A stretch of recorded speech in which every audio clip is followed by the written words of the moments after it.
Graça e paz, irmãos. Nós estamos muito felizes e alegres por estar aqui mais uma vez, podendo compartilhar com os irmãos a palavra de Deus, né? Nossa igreja, né, a Igreja Batista Central, está com um projeto de leitura sistemática da Bíblia, né? Já tem 5 anos que esse projeto foi implantado pelo pastor Orlando, nosso pastor, e tem dado muito fruto. Tem ajudado muito no crescimento espiritual da igreja, né? E a importância desse projeto é que ele nos lembra continuamente, né, de ler a palavra de Deus. Porque a gente é humano, né? A gente está na carne e a gente tem a tendência a esquecer. Ou então, a gente se distrair facilmente, né? E o mundo está aí nos oferecendo diariamente distrações, né? O mundo, Satanás, com as suas festas, futebol, televisão, né? Muitos crentes assistindo BBB, horas ali em frente à televisão assistindo BBB, e às vezes não consegue ficar 10, 15, 20 minutos para ler a Bíblia, né? A palavra de Deus. Então a gente tem que estar o tempo todo sendo lembrado e exortado, né? De que a gente tem essa necessidade, né? Necessidade primordial de ler a palavra, de ler a Bíblia, para a gente conhecer mais intimamente Jesus, né? Para a gente ter esse relacionamento diário, íntimo com Jesus, a gente tem que estar ligado à palavra de Deus. Porque a gente esquece mesmo, distrai, né? A gente começa a acompanhar, ler a Bíblia e de repente a gente já acha que está ficando chato. Tem lá o futebol, o Brasileirão. Confesso também que isso me atrapalha, né? Teve até um irmão uma vez que estava comparando, né, o Brasileirão com o Reino dos Céus, dizendo que aqui uns caem, outros sobem, né? Vão para a Série A, a Série B, uns ficam aqui, outros estão lá embaixo. Mas não é isso, né? Lá no céu só tem Série A. Lá quem sobe não cai, está lá, firme, né? Então não tem nada disso. Mas é uma distração que o mundo nos coloca aí. Então por isso a importância, né, da gente estar continuamente sendo lembrado de ler a palavra, né? Estar ligado na palavra de Deus. Não é fácil, não. O mundo aí, né, nos vê como pessoas loucas, né? Insanas. Quem lê a Bíblia é maluco para o mundo, né? Mas a gente sabe que a própria mensagem da cruz é loucura para o mundo, né? Que o Filho de Deus veio ao mundo, morreu numa cruz, no madeiro lá, foi pendurado para levar nossos pecados com ele, o sacrifício, que ele ressuscitou ao terceiro dia, né? Isso não tem nenhuma lógica, né? Na visão humana, né? Não tem lógica isso, né? Na parte carnal da nossa inteligência, isso tem lógica nenhuma, é uma loucura. Mas a questão é que para quem a gente quer ser considerado santo, normal, para Deus ou para o mundo, né? A gente busca o quê? Quem você prefere? Que o mundo te reconheça como uma pessoa normal, né, bacana, 100%, ou que Deus te reconheça como uma pessoa sã, né, que crê e segue a sã doutrina? Eu prefiro ficar com Deus, não é verdade? Muita gente se incomoda. Ah, não, mas você é crente, você é contra homossexuais, contra... Não tem nada disso. Eu não estou preocupado com a sociedade. Eu não sou contra ninguém, eu sou contra o pecado, né? Se a palavra de Deus diz que essas práticas é pecado, que separa o homem de Deus, eu sou contra. Não importa a sociedade. Eles vão dizer que eu sou retrógrado, maluco, né? Radical, mas não tem nada disso. Tá certo? A gente que lê a palavra, conhece a palavra, a vontade de Deus, vai ficar com Deus, não com o mundo, né? Agora a gente tem que entender, essa é uma questão interessante, né? Que quando a gente começa a conhecer, a ler a palavra de Deus, a gente tem que entender que a gente não sabe nada. A gente não sabe nada da palavra, né? Que só os versículos ali você lê, isso não vai te dizer nada, tá certo? Porque se você não tiver o Espírito Santo dentro de você, no seu coração, para te mostrar, te falar, né, do que existe ali de verdade, você não vai saber, você não vai entender. Não adianta ter a palavra. O mundo tem a palavra. Os judeus têm a palavra. Testemunha de Jeová, Adventista, Espírita, né? Até os LGBT aí vai lá na Bíblia e pensa lá aquilo que interessa para eles, né? Mas eles não têm o Espírito Santo, né? Então eles têm assim, um entendimento intelectual da palavra. E nós temos um entendimento, além do intelectual, um entendimento espiritual da palavra de Deus. Por isso que é importante a gente estar em comunhão, né? Estarmos com o Espírito Santo, né, no nosso coração, o tempo todo, tá certo? O profeta Oséias, né, falou com muita propriedade. E, assim, o meu povo foi destruído porque lhe faltou o conhecimento, porque tu rejeitaste o conhecimento. Então, se a gente não procurar conhecer as coisas de Deus, nós vamos ser destruídos pelo mundo, né? O Senhor nos mostrou onde estaria a libertação. Ou seja, a libertação está no conhecimento, né? E não na ignorância da verdade de Deus, né? Por isso que a importância da gente conhecer a Jesus através da palavra de Deus. Para a gente poder ter esse relacionamento íntimo com Jesus, a gente tem que conhecer Jesus. E a gente só pode conhecer Jesus através da sua palavra. Não é isso? A gente não se relaciona com alguém que a gente não conhece. Você viu alguém ali, ouviu falar, conhece de vista, você não vai se relacionar. Quando você passa a conhecer intimamente aquela pessoa, o que ele pensa, né, das coisas importantes para a vida dele, você começa a ter um relacionamento. Tá certo? Então a gente tem que buscar isso através da palavra de Deus, daquilo que o mundo rejeita, né? E em Provérbios fala bem, também com propriedade. O que despreza a palavra perecerá, mas o que teme o mandamento será galardoado. Então nós seremos galardoados por Deus, né? Porque nós conhecemos e tememos, né, a palavra de Deus. Então, a gente tem que entender que a gente não sabe de nada, não entendemos nada. Então, que a gente precisa da presença do Espírito Santo habitando em nós para que a gente possa entender a palavra de Deus, né? Nenhum versículo isoladamente vai mudar nosso pensamento, né, se ele não vier acompanhado da obra do Espírito Santo. Então, não adianta ficar buscando isoladamente versículos bonitos, né, consoladores ali, não adianta. A gente tem que conhecer o contexto que está na palavra de Deus, o contexto da Bíblia, né? O que ela nos diz, o que ela nos ensina, o que elas vão modificar a nossa vida aí, tá certo? Porque ela é a verdade. A tua palavra é a verdade, já disse Jesus em oração ao Pai. Está lá em João, né? Muitos irmãos, muitos crentes, eles não gostam do Velho Testamento. Eu era eu posso me incluir nisso aí, né? A gente se converte, né? Vai para a igreja, entra para a igreja e fala, agora eu sou cristão. O Velho Testamento é coisa de judeu, né? Lá para os judeus lá. Vai dar leis, normas, né? Então isso não é para mim. Eu quero as coisas espirituais, as coisas de Deus, de Jesus, estar com Jesus.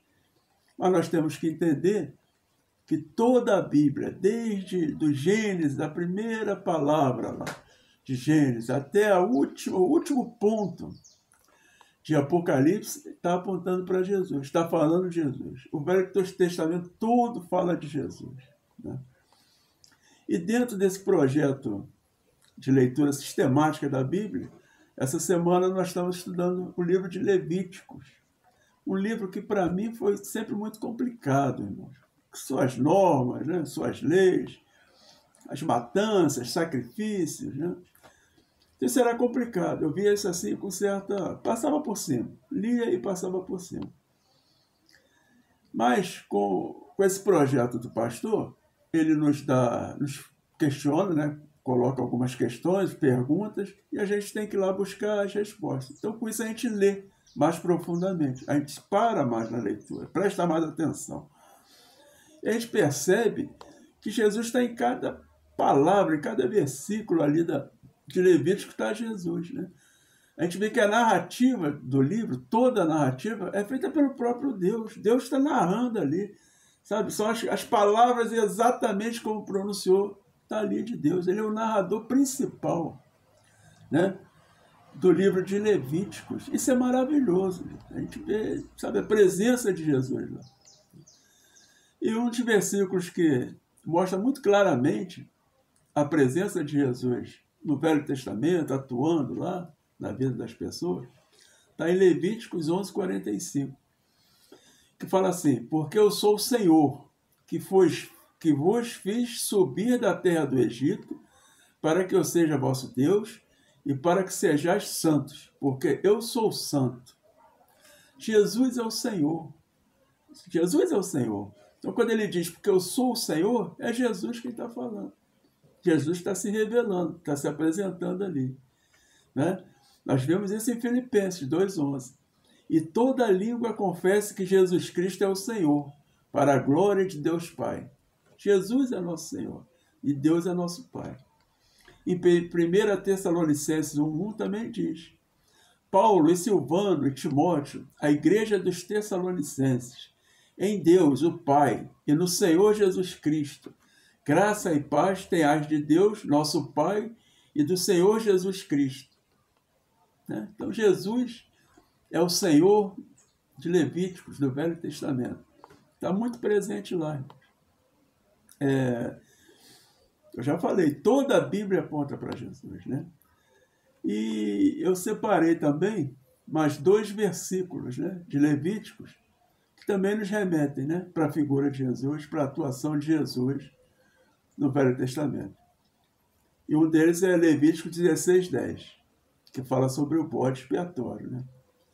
Mas o bode sobre que cair a sorte para ser bode emissário, apresentar-se-á vivo perante o Senhor, para fazer expiação com ele, a fim de enviá-lo ao deserto como bode emissário. O sumo sacerdote, ele separava 2 bodes. Ele sacrificava, para sacrificá-los ao Senhor, né?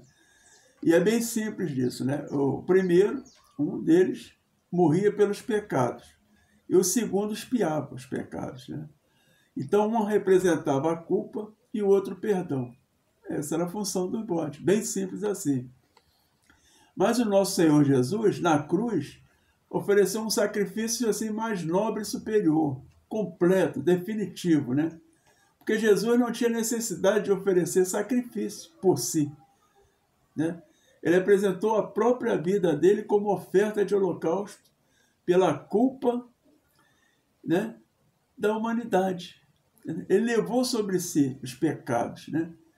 E para que isso? Em nosso favor. Enquanto o sumo sacerdote apresentava todos os anos o sacrifício por si mesmo e pelo povo, Jesus ofereceu um sacrifício definitivo por toda a humanidade, sendo o redentor dos que se arrependem e creem, né? Então, basta você se arrepender e crer em Jesus que você tem a salvação eterna, para sempre, imutável. Não é isso? Lá só valia por 1 ano, né? Então, se fosse aceito o sacrifício, aquele ano o povo teria fartura, né? Não teria fome, teria paz, não teria guerra. Então, valia por 1 ano ali a vida material deles ali na terra. Mas o sacrifício de Jesus, não. Ele é eterno e serve para toda a humanidade. Não é mais só para o povo hebreu. Agora, todo homem, todo aquele que crê, né, está dentro da obra salvadora de nosso Senhor Jesus. Então, é isso nos mostrando lá, Levítico, nos mostrando a atuação de Jesus lá também. Não é isso? Agora, enquanto Deus, né, tratava ali do povo, dos relacionamentos do povo, né, da santificação do povo, ele estava instruindo o povo a se manter puro e separado. Não é isso? Ele diz, para as pessoas serem santas como ele é santo. Quando Deus tirou o povo lá do Egito, né, foram para o deserto, vieram muitos outros povos com eles, muitos povos, inclusive egípcios, né? Muitas pessoas tinham ido para o Egito fugindo da fome, né? Inclusive José, sua família, né? A família de José, que cresceu e se multiplicou lá.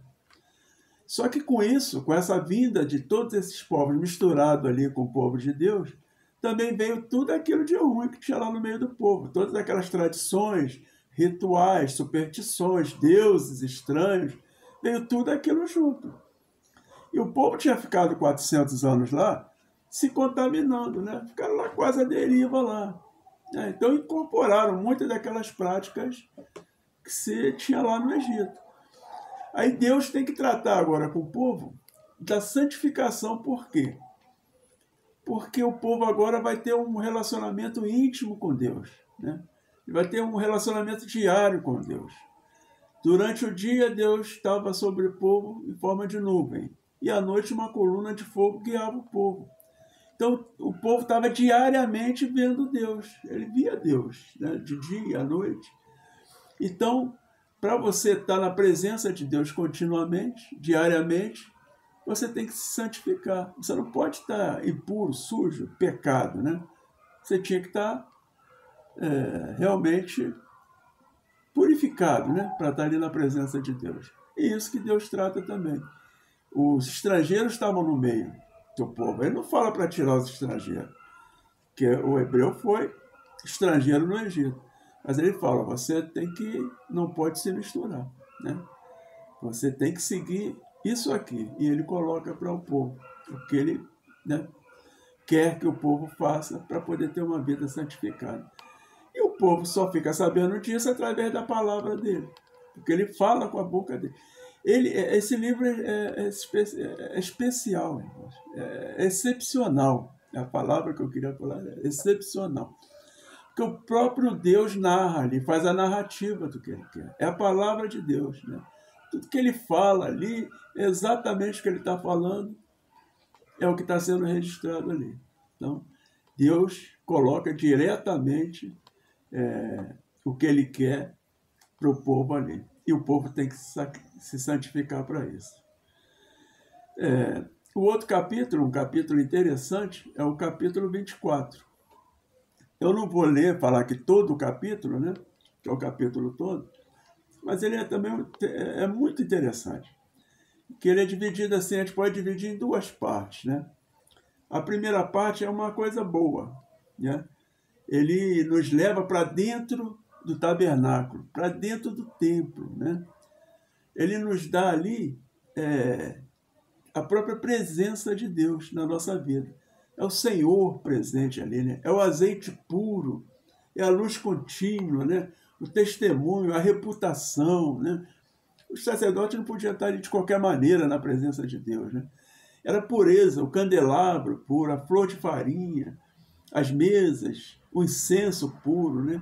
A luz permanente, o fogo de Deus, é o santo dos santos dos santos. Então ali é uma coisa maravilhosa, né? Você está dentro do templo, né? Na presença de Deus. Não é isso? É o que a gente precisa continuamente. E o que está falando? A luz ali é Jesus, né? A luz é Jesus, o pão é Jesus, é o que nos alimenta. A luz tinha que estar acesa todo o tempo, né? O pão era comido todos os sábados por Arão e seus filhos. Então, isso alimentava, né, Arão e seus filhos espiritualmente. Jesus lá no Velho Testamento já alimentando, né? Nos alimentando. E a gente precisa da luz de Deus a cada hora da nossa vida, continuamente, né? E João fala bem, João 12:46. Jesus falando, eu sou a luz que vem ao mundo, para que todo aquele que crê em mim não pereça nas trevas. É a nossa luz, Jesus é a nossa luz, né? E ele disse mais, no versículo 6, capítulo 6, versículo 32. Disse-lhe, pois, Jesus, na verdade vos digo, Moisés não vos deu o pão do céu, mas meu Pai vos dá o verdadeiro pão do céu, né? E a gente precisa se alimentar de Cristo. É o pão que desceu do céu. é o que vai nos alimentar continuamente. Então, essa parte, ela nos coloca na presença de Deus. E a gente, na presença de Deus, tendo assim um relacionamento ligado a Deus, às coisas de Deus, as coisas são boas, a gente é alimentado. Né? A gente tem luz, enxerga as coisas claramente. Nós temos calor, né? O fogo consumidor de Deus, né? Ali na nossa vida, na nossa presença. Mas a segunda parte desse capítulo muda completamente. Ele tira o homem da presença de Deus, aquele homem que sai da presença de Deus, não quer mais, né, as coisas de Deus, e o que o homem vai encontrar no mundo? Né? Só pecado, discórdias, blasfêmias, as maldições, né, prisão, assassinatos, né, apedrejamento, entendeu? Essa é a vida do homem. O homem que sai da presença de Deus, ele está sujeito a tudo isso, né? E Romanos 6:23 fala muito claramente disso. Porque o salário do pecado é a morte, mas o dom gratuito de Deus é a vida eterna, por Cristo Jesus, nosso Senhor. É o dom gratuito de Deus, né? Um dia Deus olhou e falou, eu te amo, e por isso eu vou te dar de graça, né? Aquilo que você não merece, que é a nossa salvação. Eu sei que muita gente não aceita muita graça, né? Não aceita. Porque acha que se você tiver a certeza da sua salvação, simplesmente você vai sair por aí pecando e fazendo. Gente, isso é uma loucura, isso é uma falácia, né? Não pode uma pessoa que está em comunhão com Deus, tenha consciência da sua salvação, sair pecando por aí deliberadamente.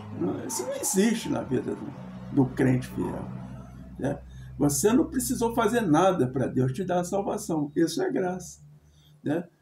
Você não precisou fazer nada. Mas por que você vai começar a fazer aqui agora algo para Deus? Pela alegria da salvação. Você não precisa fazer nada para ter a salvação, você vai fazer porque você é salvo. Você vai ter a alegria de estar fazendo as coisas de Deus, a vontade de Deus. E como é que a gente sabe o que é a vontade de Deus? Pela palavra de Deus, que é a verdade, né? Jesus falou, a palavra de Deus é a verdade. Então a gente tem que estar ligado nisso continuamente, lendo, estudando, meditando todos os dias, né? 10 minutinhos, 20 minutos, meia hora por dia. E você vai estar ali conhecendo o que Deus realmente quer para a sua vida. E nós sabemos que Deus sempre quer o bem, quer o melhor para a gente, né? Então, o que eu tinha para falar é isso. Eu agradeço a oportunidade de estar aqui falando. É o que eu penso, né, sobre o Velho Testamento, sobre a palavra, sobre a Bíblia e principalmente sobre a maravilhosa graça da nossa salvação dada por Deus, nosso Pai. Amém?